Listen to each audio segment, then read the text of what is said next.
Assalamualaikum warahmatullahi wabarakatuh. Alhamdulillahi haqqu hamdi nahmaduhu wa nasta'inuhu wa nastaghfiruh wa na'udzu billahi min shururi anfusina wa min sayyiati a'malina may yahdihillahu fala mudilla lahu wa may yudlilhu fala hadiyalah. Asyhadu an la ilaha illallah wa asyhadu anna Muhammadan abduhu wa rasuluh. Allahumma sholli ala sayyidina Muhammad wa ala ali sayyidina Muhammad. Subhanaka la ilma lana illa ma 'allamtana innaka antal alimul hakim. Rabbi shrah li sadri wa yassir li amri wahlul 'uqdatam min lisani yafqahu qawli. Amma ba'd. Bapak Ibu sedaya, kita bersyukur kepada Allah atas nikmat besar ini, nikmat kesehatan, nikmat umur, nikmat iman dan Islam insyaallah, dan nikmat hidayah serta taufik izin dari Allah sehingga kesehatan kita bisa kita gunakan untuk beribadah kepada Allah, menuntut ilmu, dan mudah-mudahan ini menjadi salah satu amal yang bisa kita jadikan hujah di hadapan Allah untuk memberikan jawaban ketika ditanya digunakan untuk umur kita di dunia. Salah satunya adalah untuk menuntut ilmu ini, dan ini syaratnya adalah sebuah perbuatan besar dan insya Allah berpahala besar. Salawat dan salam kita sampaikan kepada junjungan kita Nabi Agung Muhammad Sallallahu Alaihi Wasallam. Kita berharap betul menjadi orang-orang yang dipilih oleh Allah untuk bisa mengikuti risalahnya, hidup di atas sunnah Nabi Muhammad SAW, dan kita juga memohon kepada Allah meninggal juga di atas sunnah Nabi Muhammad SAW. Bapak Ibu sedaya, kita insya Allah melanjutkan pelajaran kita.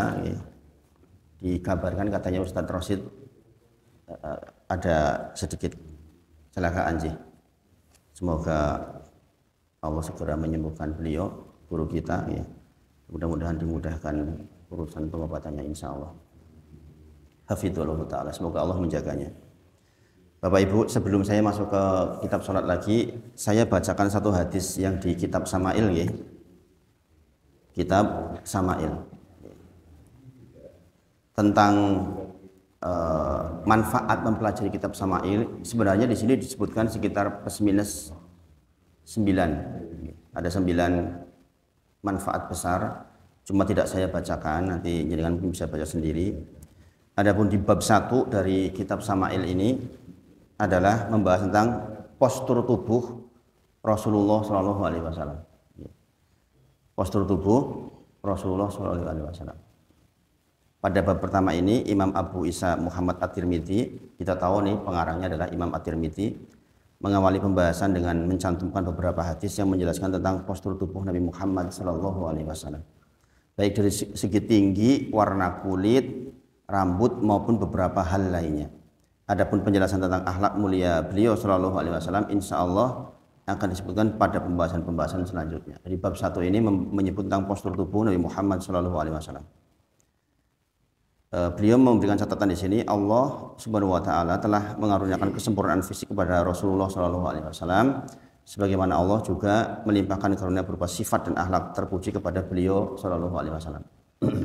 Syekhul Islam Ibnu Taimiyah dalam salah satu kitabnya berkata, postur tubuh Nabi Muhammad Shallallahu alaihi wasallam penuh dengan kesempurnaan, kebaikan, dan keindahan yang menunjukkan pencipta Allah yang sempurna. Tentu saja kita tahu ya, secara fisik Nabi Muhammad Shallallahu Alaihi Wasallam adalah salah satu yang paling sempurna yang diciptakan oleh Allah. Kita berusaha melihat beliau Shallallahu Alaihi Wasallam lewat kitab ini. Kita memotret beliau lewat kitab ini, karena Rasulullah itu tidak ada gambarnya, sehingga kita hanya bisa mendapatkan keterangan dari keterangan para ulama. Ini sekaligus adalah upaya agar kalaulah kemudian kita dikasih rezeki bermimpi ketemu Rasulullah, benar-benar ketemu Rasulullah sebagaimana yang digambarkan.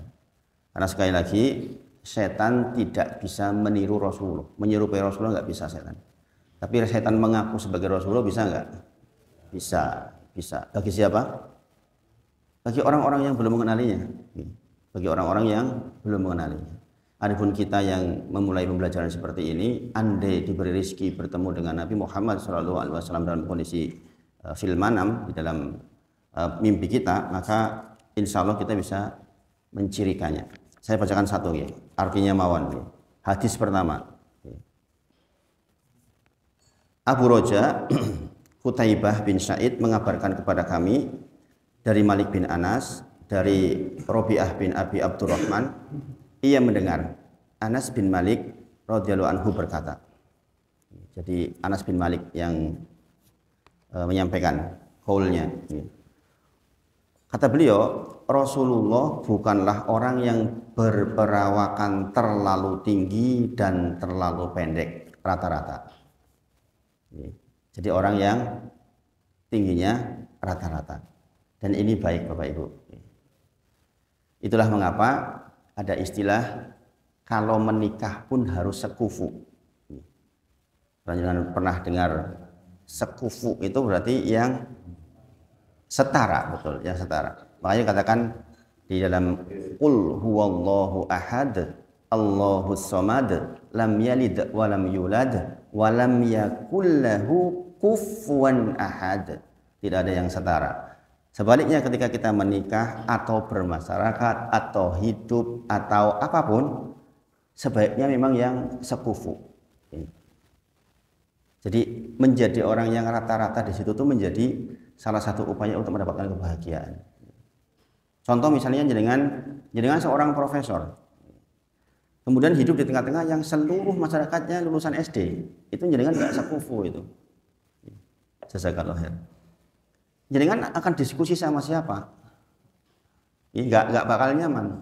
Atau jenengan seorang profesor menikah dengan istri yang SDW lulus itu. Ya tentu saja ini umum, walaupun bisa jadi bocah lulus SD pinter banget secara kecerdasan, bisa jadi ada. Tapi secara umum kan begitu. Ini namanya sekufu. Makanya ibu-ibu, bapak-bapak yang memenikahkan anaknya juga harus melihat sekufu atau tidak. Mohon maaf, misalnya miskin banget menikah sama orang kaya banget, ini nggak sekufu itu. Nanti orang bilang nanti jadi jongos itu. Nah, ini jadi masalah kan. Makanya sekufu itu penting. Demikian Rasulullah diciptakan oleh Allah Subhanahu wa taala di tengah-tengah masyarakatnya bukan orang yang menjulang terlalu tinggi atau terlalu pendek. Sehingga menjadi orang yang rata-rata. Nah, ini disebutkan oleh hadis riwayat Tirmidzi ini bahwa Rasulullah bukanlah orang yang berperawakan terlalu tinggi dan juga terlalu pendek. Nanti ada keterangan, maksudnya terlalu tinggi, terlalu pendek itu apa? Kulitnya tidak terlalu putih, namun tidak terlalu gelap kecoklatan. Tengah-tengah, semuanya diciptakan tengah-tengah. Makanya orang yang menjadi orang tawasud, orang pertengahan itu sebenarnya enak. Ojo garang mening, ojo lemah men. Gitu. Jadi tengah-tengah. Dan ahlu sunnah wal jamaah itu selalu mengambil tengah-tengah. Makanya apalagi masalah fikih, ojo terlalu kereng. Jangan terlalu kereng masalah hal-hal yang mungkin kita bisa di tengah-tengah. Orang bilang orang di tengah-tengah malah orang nggak jelas bagi orang yang ekstrim. Oh iya orang jelas sih. Kan cedok kayak ngono kuwi, harusnya begini dan begitu hitam putih. Tetapi sejarah mengatakan bahwa bahkan dalam penciptaan makhluk yang paling sempurna pun Allah ciptakan model tengah-tengah. Jadi kulitnya tidak terlalu putih namun tidak terlalu gelap kecoklatan. Seperti siapa kira-kira? Kayak kita ini apa nih? Kita sawo matang ya. Sawo matang apa sawo woman? Rambutnya, ini keterangannya ya. Sebenarnya ini bahasa di sini ikal. Jadi lebih tepat mungkin bergelombang ya. Rambutnya ikal, tidak terlalu keriting, namun tidak pula terlalu kaku. Jadi lurus banget, ini yora keriting banget. Paham ya? Jadi semuanya diciptakan tengah-tengah, masya Allah. Beliau diutus oleh Allah Subhanahu wa taala sebagai rasul pada usia 40 tahun. Beliau menetap untuk berdakwah di Mekah selama 13 tahun. Dan di Madinah selama 10 tahun. Beliau kembali menghadap Allah Subhanahu wa taala pada usia 60 tahun. Dalam bahasa Arab jangan kaget. 60 itu bukan berarti 60 pas. Seperti hadis arba'in. Hadis yang 40 isinya berapa? 42. Jadi 40 dalam bahasa Arab bisa jadi 40-an. Yaitu 42. Jadi dalam hal ini 60 maksudnya itu 63 secara Hijriah, 61 secara Masehi. Pada akhir hayatnya rambut dan jenggot beliau yang beruban tidak lebih dari 20 helai rambut. Nih keterangannya jelas ya.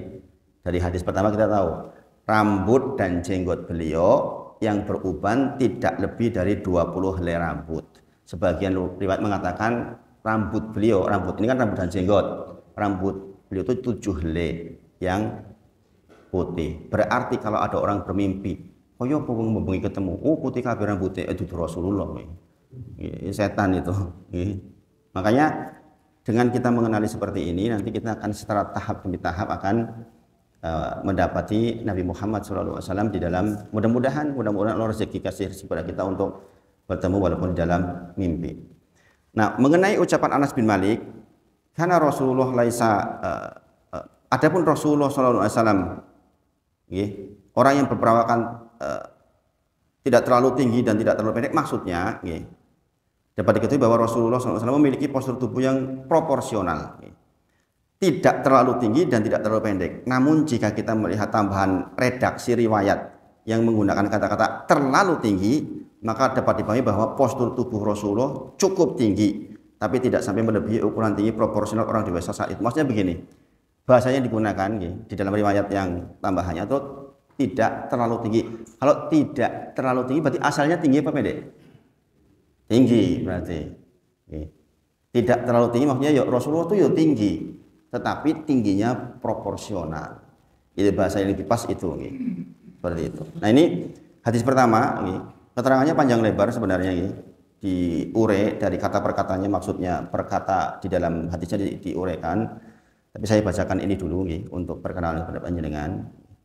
Sebagaimana janji saya, kita akan bacakan di kitab Sama'il. Mudah-mudahan bisa menjadi perhatian buat kita. Kita udah sepuh-sepuh, mudah-mudahan dikasih rezeki mimpi dengan Rasulullah. Amin. Adalah sebuah kebahagiaan luar biasa tentu saja kalau kita diberi kesempatan bermimpi bertemu dengan Rasulullah Sallallahu Alaihi Wasallam. Apakah itu mungkin? Mungkin. Apakah itu mungkin? Mungkin. Dan tidak perlu diceritakan. Saya semalam ketemu Rasulullah, nggak perlu diceritakan. Ketemu Rasulullah nggak perlu diceritakan. Cukup untuk pelajaran buat kita saja. Dan tidak ada syariat baru di dalam mimpi. Jadi kalau dengan diberi syariat di dalam mimpi itu tidak dijadikan dalil, tidak dijadikan dalil.